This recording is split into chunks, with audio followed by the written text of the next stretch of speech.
Did a 450-year-old board game shape modern strategy? This is the royal game of yore. It is one of the oldest board games ever played and was popular in ancient Mesopotamia around 2600 BC. You see, they unearthed it in the royal tombs of yore, hence the name Royal Game of Yore. He even built the world's first known purpose-built game pavilion. In fact, there are some records that mention him organizing tournaments with this very board game. But that's not all that's interesting about this board game. You see, it turns out that it was played by kings and commoners alike. These are called goat tokens. So why does a board game from 4,500 years ago matter today? Well, because researchers believe it may have inspired the modern version of backgammon, which is still played all over the world. That's right. Playing cards may have originated with this ancient board game. But what exactly did the board look like? You see, when the game was found, it was always in pieces, making it hard to tell what the full board looked like. It has 3 rows of 5 sticks with a cross piece connecting them. Some think that the pieces moved along the sticks, while others think they moved in between them. However, the royal game of yore didn't just inspire future board games, it even influenced military tactics. This may seem like a small detail, but it makes a huge difference in how the game was played. The sticks could be moved up and down, most likely representing water, such as a river, though this isn't certain. It is also possible that generals who played the royal game of yore studied this board game to plan their attacks. You see, there were 2 main types of boards. The only complete board found was in a book from the 19th century. But this theory changed when a new piece of the board was found. Some researchers believe that the larger board represented the land around the city of Yore. However, this is just one theory. Others say that the larger board was simply used to settle arguments. Regardless of what the board represented, the game was clearly important to the Mesopotamians. Why do I think that? Because this artifact was found in the tomb of an official who oversaw construction projects. He was basically the architect of the ancient world. The sticks were the major roads and the spaces in between were the cities along the way. Back then, they weren't called cards but instead palm leaves. And it's believed he played the royal game of yore during breaks in his busy work schedule. Well, her ring finger was adorned with an inscription that read, "He who owns this ring will own Europe." Europe was a powerful city-state in Mesopotamia, and whoever owned this ring could call themselves the King of Europe. Of course, the armies weren't quite as large as what you see in modern warfare, but that doesn't mean the strategies were any less important. Well, she may have been the wife of the architect we talked about earlier. You see, this piece was found in the tomb of an unknown woman. We can also appreciate the skill and creativity of those who designed and played the royal game of yore. But who was she? Was she a queen or just a rich merchant's daughter? But whatever the case, the royal game of yore was likely a gift to her from her husband, who was a big fan of the game. This mysterious board game would have been lost to history forever, buried in the ruins of ancient Mesopotamia. Maybe he gave it to her so she could play with her friends and family while he was away working.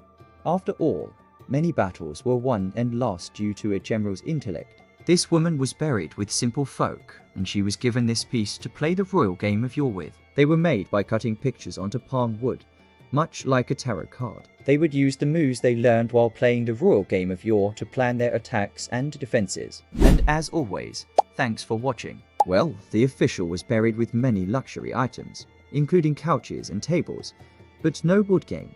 This suggests he may have left it behind in the afterlife, so he could continue enjoying it. The skills required to win at the game translated well into the battlefield. The pieces were found in the tombs of royalty, but also scattered around regular houses from Mesopotamia. And you won't believe who used to play it. When archaeologists found this artifact, they thought they had stumbled across something truly special. It's believed that Sargon of Akkad, the king of Mesopotamia who united the region under his rule around 2334 BC, loved to play this game. Most experts agree that it was a race game, meaning the goal was to get your pieces to the end of the board first. But how you move those pieces is up for debate. In the royal tombs where the game was found, it was often buried with other luxury goods, further showing how popular and important it was at the time. Yet despite its popularity, we still have no idea how the game was played. No written record survived explaining the rules, though scholars have come up with a few different ideas. We know that 2 players played against each other on a board with 65 squares,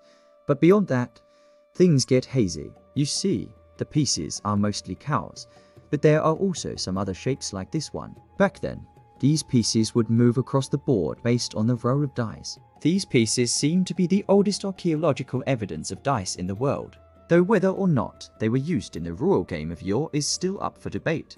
They were definitely used for gambling purposes in Mesopotamia. There's also some evidence that the royal game of yore was played using tarot cards. Archaeologists have found thousands of these palm leaves near the ancient city of Nineveh, suggesting they were used for telling fortunes, likely through a combination of the cards and the royal game of yore. For a long time, experts believed it looked like this. This piece fit perfectly in the corner of the board, showing the real layout was actually more like this. The game pieces would move between these sticks, but how exactly we don't know. Scholars do agree on one thing though. The player who moved their pieces over the river sticks won the game. That's right. Kings would study the art of war while playing this very game. General would need to think ahead and make calculated moves, just like in a game of chess. And if they honed their skills while playing a board game, so be it.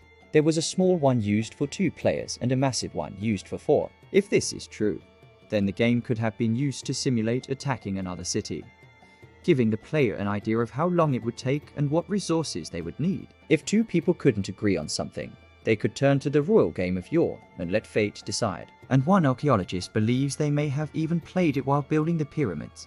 He was responsible for designing and planning many of the buildings in Mesopotamia, including temples, palaces, and ziggurats. But why do I think they played it while building the pyramids? After all, what is the point of taking a board game to the afterlife if you ain't bring any of the pieces? But wait, there's more. One day, archaeologists discovered another piece of the royal game of yore in a totally unexpected place. It was located in the burial mound outside the city of Yore, but it wasn't with royalty. So why was a regular woman buried with a piece from a board game? Yet this woman wasn't a queen or a royal. So why was she given such an important artifact? Her body was also buried with jewelry, perfumes, and luxurious fabrics, suggesting she lived a life of luxury. Archaeologists don't know. But one thing's for sure, without these incredible discoveries, we may never have learned about the royal game of yore. But thanks to the hard work of archaeologists, we can learn about how people lived thousands of years ago. What do you think the goal of the royal game of yore was? How do you think the pieces moved? Let me know your thoughts in the comments below.